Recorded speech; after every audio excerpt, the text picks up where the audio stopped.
It all starts with this.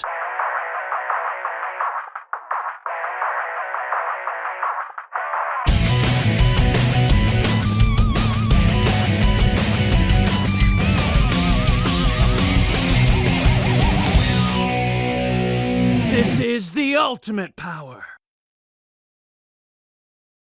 Hello everybody, it's me, your good friend Sparky, and welcome back to Sonic Heroes, heading back into Hang Castle with Team Chaotix this time. Talk about a huge misunderstanding. Yeah, sure made fools out of ourselves. Nothing new for you, Vector. What? You were the first one to jump at the chance. No time for arguing. Now's the time to be on guard. It's very mysterious around here. Here's your next mission. You'll need to find the keys to open the doors found inside the castle. Find 10 keys. And so we have another fairly box-standard Team Chaotix mission where we're finding 10 of a particular object. Not bad at all.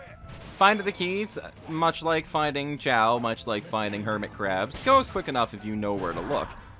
And in fact, I did a lot of complaining about this level in the last episode, but I feel like because of the nature of Team Chaotix in general, this stage actually works better for them than it does for Team Sonic or Team Dark. Because when you're playing as Team Chaotix, you're often looking for a particular object, and if you're going through the stage, you're going too quick, you might actually miss stuff pretty often. Since you're doing a lot of stopping and starting anyway, Here we go. where you're kind of stopping, taking a look around, trying to find an item, moving on to the next spot if you don't find anything. Honestly, the sort of on and off nature of this stage where you're having to stop and maneuver around platforms and wait for the castle to flip back up the right way and things like that, it honestly works a lot better for Team Chaotix than it does anybody else in the game, really. I feel like this stage in particular is just much more appropriately suited for them. It just fits the nature of their gameplay pretty easily. That being said, also coming up, we do have Team Rose as well towards the end of the video. And with their shorter stages, it works pretty well for them too. But I feel like this sort of stage where there's not a lot of really fast segments to deal with, and there's a lot of looking around and trying to find the thing you're looking for, it just functions well for Team Chaotix overall.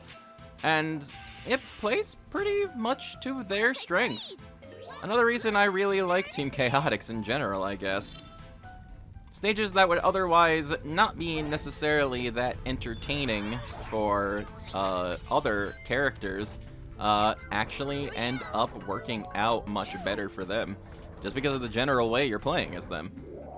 It's not all about speed, it's not all about just running about, it's about looking for your thing. It's about looking for the proper way forward.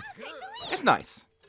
Team Chaotix just, in general, reminds me a lot of the Sonic Adventure and Sonic Adventure 2 multiple characters and things like that, and how characters like Knuckles would have their own unique form of stage that is different from the average Sonic stage.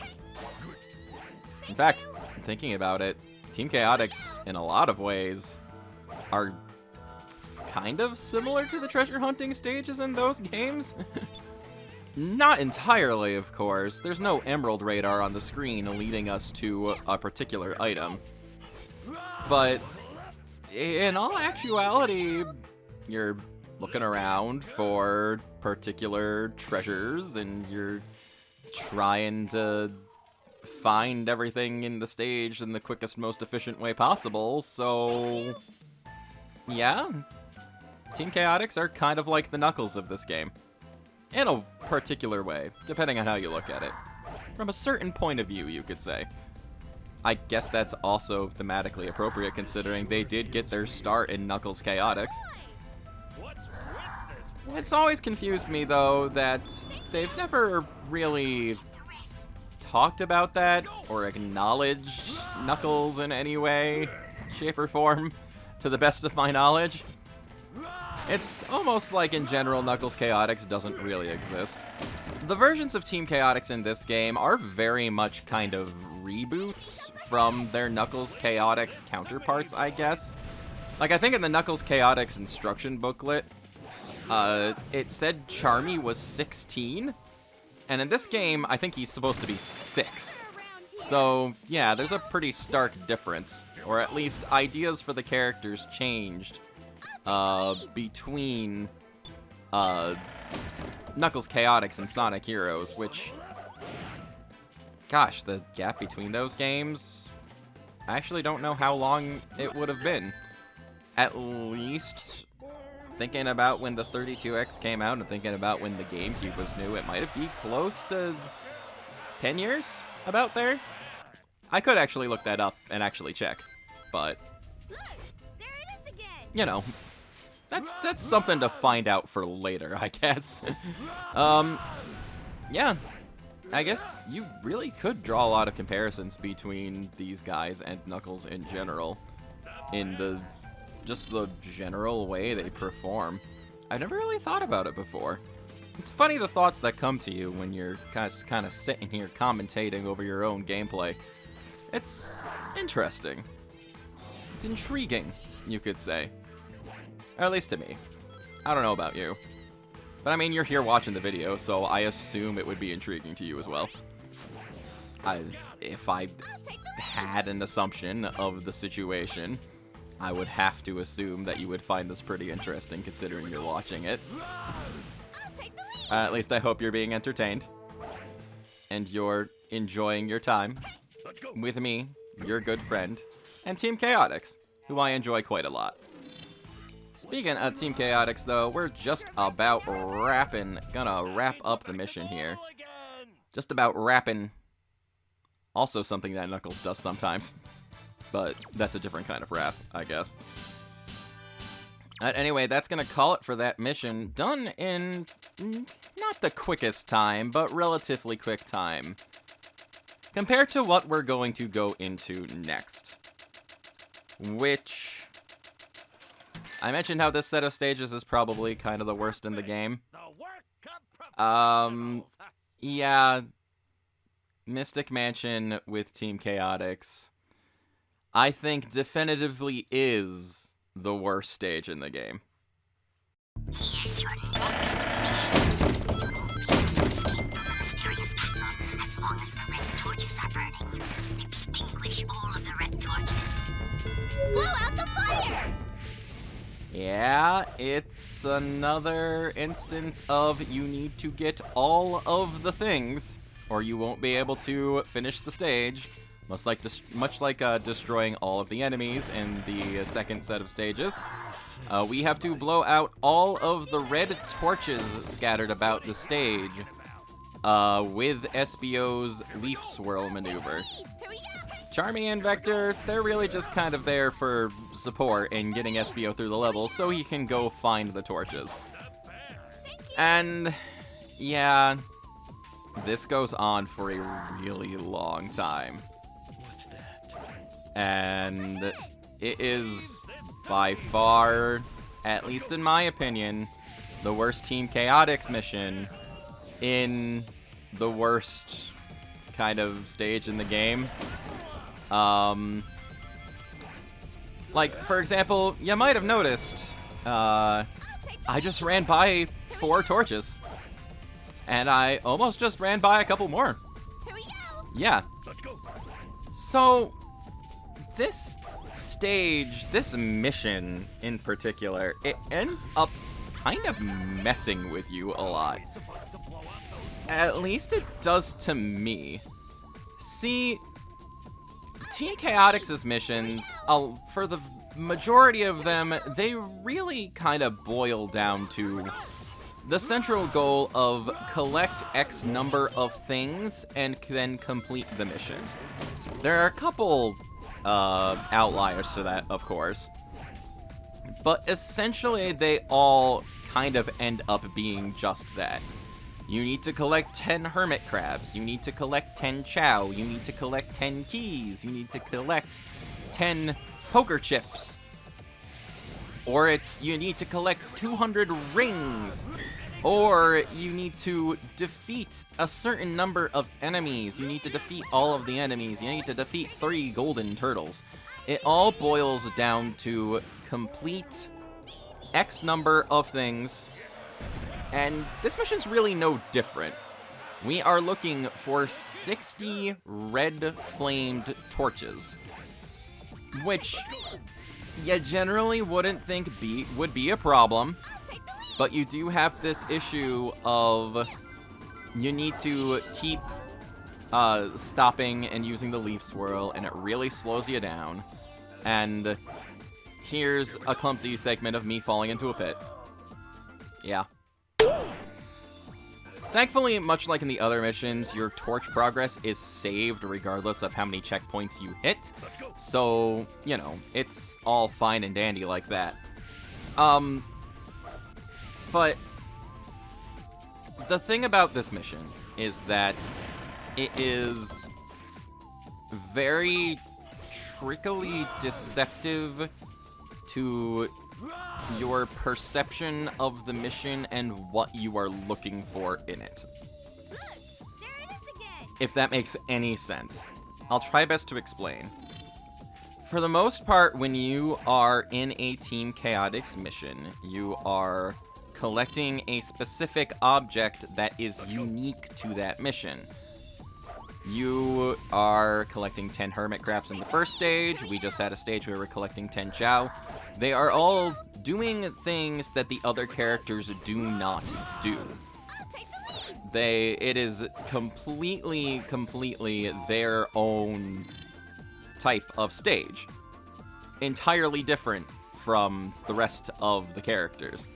It's a very identifiable goal that they have throughout all of their stages. And then, you know, that kind of takes a turn when you have missions like in the third set of stages where you are collecting 200 rings in the one stage. Or in the city stages where you're defeating all of the enemies in the stage. That is not necessarily something that is unique to Team Chaotix, but it also ends up working because it is something natural to the flow of a Sonic game. In a Sonic game, you are going to be collecting a lot of rings. That's just how it works. It's an entire goal of lots of Sonic games to collect rings. You collect rings to protect yourself. In some games, you collect rings for money. And then, when it comes to defeating enemies, that's also a, perfectly natural thing that you do in a Sonic game. You see a robot, you smash it, sometimes you reveal an adorable little animal inside of it. And, again, it just comes naturally, so when the game tells you to collect 200 rings or defeat all of the enemies, it's just like, okay, that is something I was going to be doing anyway, so I am going to do that now. But then you get to this mission here, and to put you into the perspective of somebody playing through this game naturally, the natural order of things is usually you go down the line of teams, the line of characters, and you play in the order of Team Sonic to Team Dark to Team Rose and then Team Chaotix. Or at least that's how I usually do it. You just kind of go down the line in a natural order like that. But that leads to a problem when you get to this stage as Team Chaotix. Or at least a problem for me?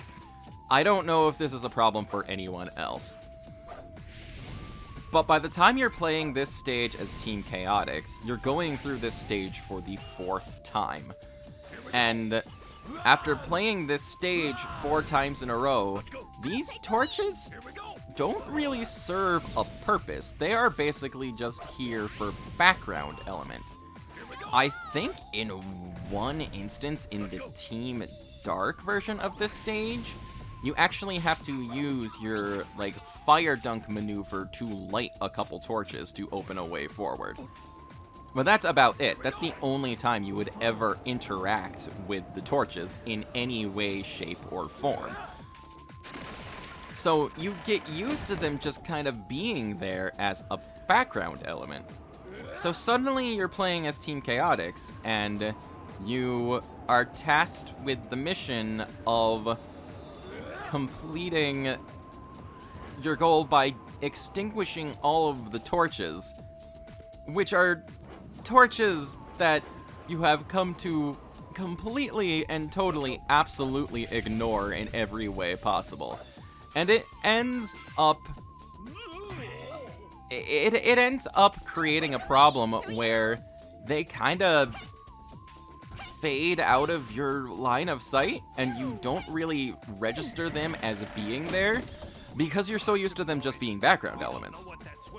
And so it leads to the problem, like I had doing this mission, where I ended up walking by 4 of the torches, just completely unintentionally, and just by instinct, I'm ignoring the torches because I'm so used to ignoring them. And the problem becomes, that means you're not going to have an easy time passing this mission. I don't know how much sense I'm actually making here, or if anybody else had that problem, because except for a couple parts, it's not really like the stage is trying to hide the torches. They are usually like right out in plain sight, or like around a corner somewhere that you have to find. So the game isn't really trying to trick you, it's just trying to test your powers of observation, I guess. How well are you paying attention to the level around you? And I guess, by extension, I wasn't paying a lot of attention to the level around me in this case. I ended up passing by those 4 torches just because I was so used to walking by them and completely ignoring their existence. And that ended up leading to a problem as this stage went on. Which, by the way, it's still going on. We are 10 minutes into this stage, and we are not even, like, remotely close to being done yet. We're only at 38 out of 60 torches. You're stopping what you're doing so often, it just ends up dragging the stage on more and more than it ever drug on with Team Sonic or Team Dark. It's just so long. It takes forever to get anything done in this stage and in this mission, because you're having to look behind every corner and in every area, and having to constantly stop what you're doing and jump in the air and hit the B button to blow out the torch. And oh man, this level was painful. It was unfortunately very, very painful to get through, especially considering the fact that I ended up missing some of the torches and had to go back and figure out where I missed them. I was doing my best throughout this to try and very cleanly get through the Team Chaotix missions without having to repeat segments or without slowing down too much. And here's an instance of the grind rail screwing me over, which was fun. Though we did just end up hitting a checkpoint, so there was really no point in skipping forward. We're already here. Here we go. There's the grind rails again, almost screwing me up. And you kind of have to painfully hop across the rails here and things like that, and get across the spider web in the center, which, hey, excellent attention to detail. They turned grind rails into a spider web, and I don't even know what happened there. We just, there we were, there we went. I'll take the lead. Notably though, yes, we did keep those 2 torches we blew out. You can see it right down in the corner there, even though we lost a life. Here we go. And we similarly would be able to keep these 2 torches if we fall off again. Do we fall off again? Hopefully not. Here we go. It's almost looked like it there for a second. I honestly don't remember if I fell off again after this point. But yeah, really cool detail of turning a spider web into grind rails. That's just really neat. Also, I think this is just me double checking. Oh no, wait, there's a switch over here. That's right. So we had to come back over here anyway. Whatever. Yeah, and that's another big part of this stage, is stopping to hit switches and things like that to try and open the way forward. Because they really had to be extra mysterious with this haunted castle. I mean, it makes sense, I guess. It's a haunted castle. It's gotta be mysterious. It's gotta have creepy passageways and things like that. It's all fine and dandy, and there's laser traps there. I should probably stump jumping into them, shouldn't I? SBO can go through lasers, by the way. I can't remember if that is something that has been brought up yet or not. Poor short-term memory and all things like that. Well, SBO is invisible. He can go through laser traps and things like that, which is pretty freaking cool. Another reason why SBO is pretty awesome. But the laser traps are another reason why this stage isn't very awesome. Because it's another thing that you kind of have to stop and slow down and figure out as you're going along. Going on 14 minutes, by the way. Yeah, I guess I've kind of made my point. This stage is unfortunately even more obnoxious than it used to be, considering how often you need to stop and blow out these torches, and it just, at least to me, it leads to a pretty unpleasant experience, which is really unfortunate because of how much I like Team Chaotix and how much I like playing as them. And we're back in the void, the light void, I guess, instead of the dark void, where the rest of the stage's torches are, and where slowly but surely I will come to a realization that I ended up missing some of these torches. And yeah, it was a pretty painful realization. My pretty good streak of really nicely finishing Team Chaotix stages comes to a close here. There are, of course, a lot of extra little platforms to hop around to kind of give you the false hope that maybe you missed a red torch somewhere around the area. There's lots of blue torches, but the blue torches don't really do anything for us right now. The blue torches are apparently not connected to the mansion's mysteries in any way, shape, or form. And you're just kind of stuck in a white void, aimless, forever. And I am just kind of painfully looking for whatever red torches I happen to be missing, and then coming to the conclusion that I missed something in the level. So we go find this flower, open it with Charmy, and it warps us back to the beginning of the stage. Yeah. It wasn't a fun thing. But, however, I ended up finding out where I missed the torches in this little hallway here. And voila! There you go. Blow out the rest of them, and finally complete this stage in 18.5 minutes.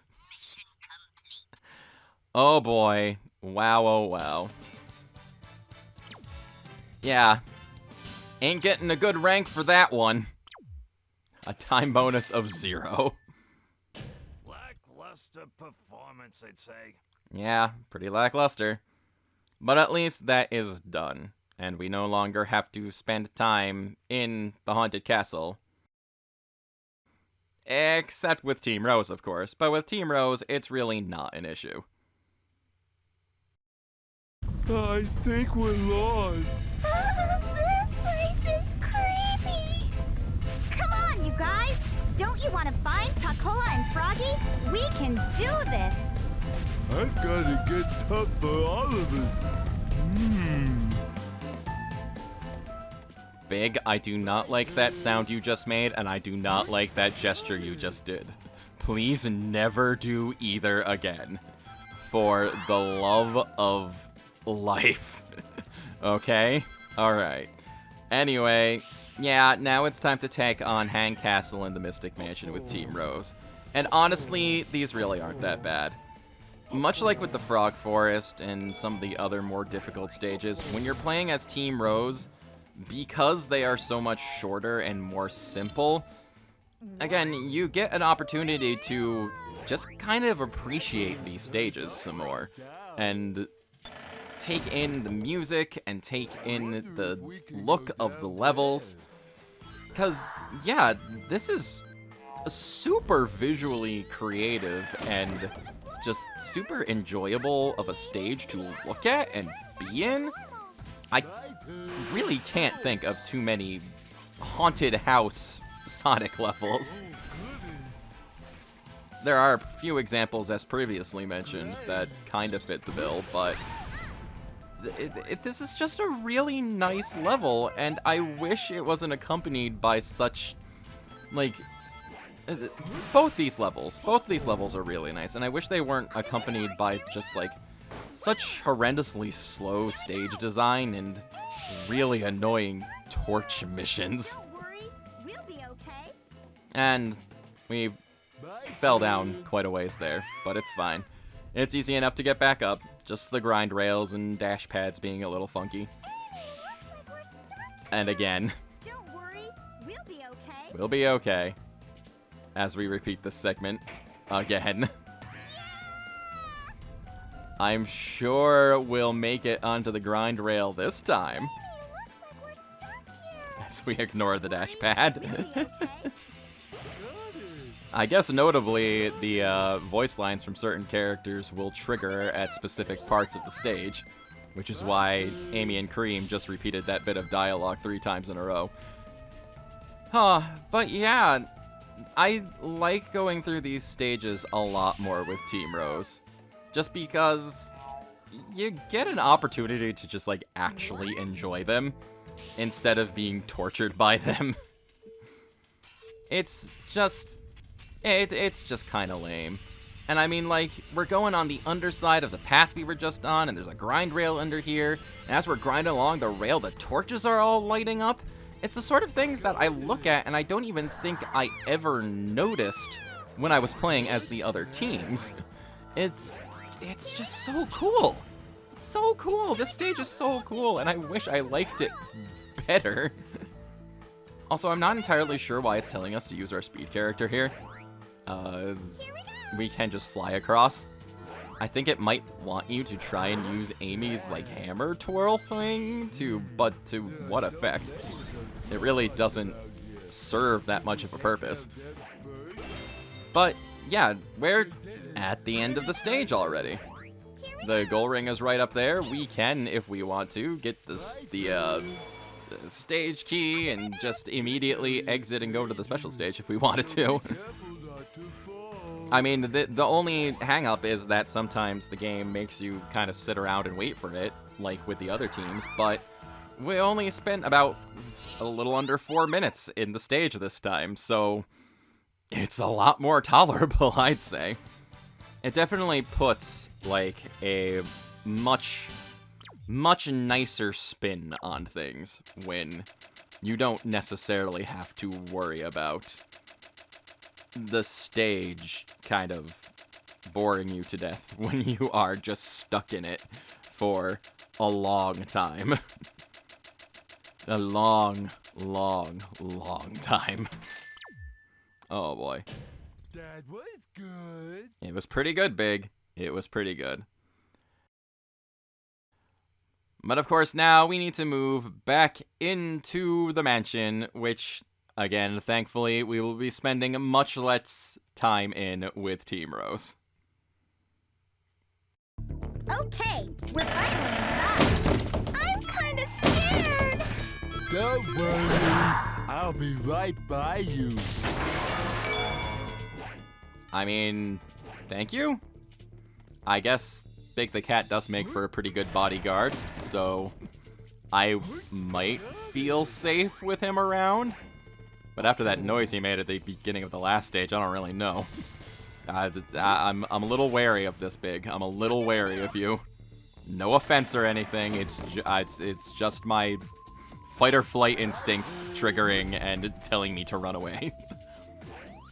And again, much like the last stage, when we're in the Mystic Mansion, we get an opportunity to kind of look around and just appreciate this level, considering we're not going to be stuck in it for an eternity. I feel like I'm being really mean right now, and I know the subject of the stage length is just beating a dead horse at this point. It doesn't serve a purpose. I mean, you understand it. You understand what I'm saying. But I feel like it's definitely a fundamental gameplay flaw with Sonic Heroes, where these stages just get way too long. I feel like if the game was a little more balanced out and the stages were in between the length of the Team Rose stages and, like, the Team Dark stages, like, on average, like, would take about 6 or 7 minutes to complete. And even, like, 7 minutes, that feels like a really long time. So maybe closer to the 6 or the 5-minute mark, and just make that a consistent stage length for each character. Or each team, in this case. I mean, I equate this a lot to the Genesis games, the general gameplay format of Sonic Heroes. And, I mean, those games didn't feel the need to, like, adjust the stage length depending on what character you're playing as, or anything like that. Not to my knowledge. I know in some cases when playing as Knuckles, the stages would differ slightly, and have slightly different outcomes and paths that you move forward on, or something like that. Like when you're playing through Angel Island in Sonic 3 and Knuckles, and you go to a different segment depending on if you're playing as Sonic and Tails, or if you're playing as Knuckles. And I know Sonic Mania ended up also kind of continuing that trend too, where the Mirage Saloon Zone, Sonic and Tails had a completely different act in that than Knuckles did. So, I mean, there's room for making the stages different slightly depending on what character you are playing as, or again, what team you're playing as. You can alter the stages like that and kind of mix up the gameplay formula, sort of like that they end up doing with Team Chaotix. But if you just make the stages a more consistent length overall, I feel like it definitely would help a lot with the flow of this game, and might help with some of its negative reputation as well. But hey, I guess I've managed to complain my way through an entire episode here at this point. We're not quite done yet, though, because we need to tally up our score here and then move on with Team Rose, I believe, to the next special stage in just a moment. That was good. And it continues to be good. It's a B rank for Big, who is good, I think. But yes, we are moving into Emerald Challenge number 6, which I believe I mentioned this before, but if you're ever going through the special stages and trying to collect all of the Chaos Emeralds for the first time, you should probably stick to doing it with Team Rose.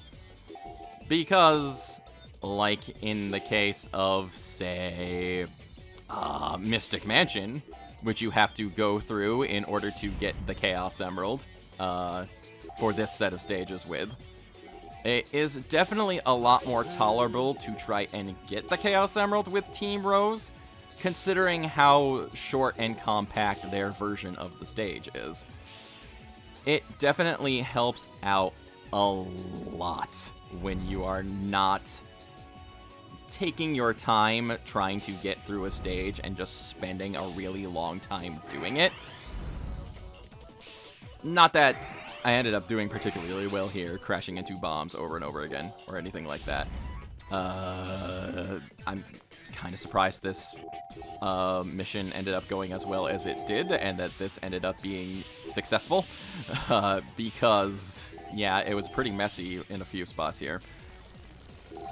But staying in the stages for a really long time ends up kind of wearing on your nerves on top of everything.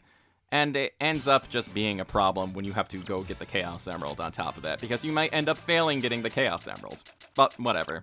That's the end of the episode. Thank you very much for watching. This is your good friend Sparky signing off, and enjoy the bonus bits.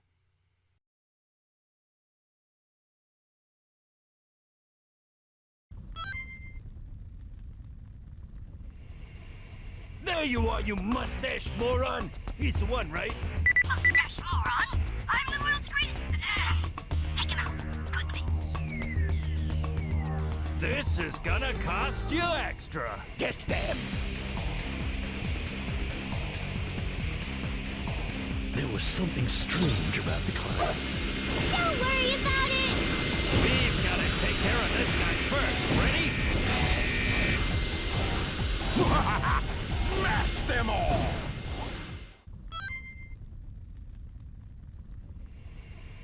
Mustache monkey, you took Chocola and Froggy, didn't you? What I did, then what? Please return Chocola! Give back Froggy! Get them! Let's do this for Chocola and Froggy. Are you ready? Absolutely! Okay, okay.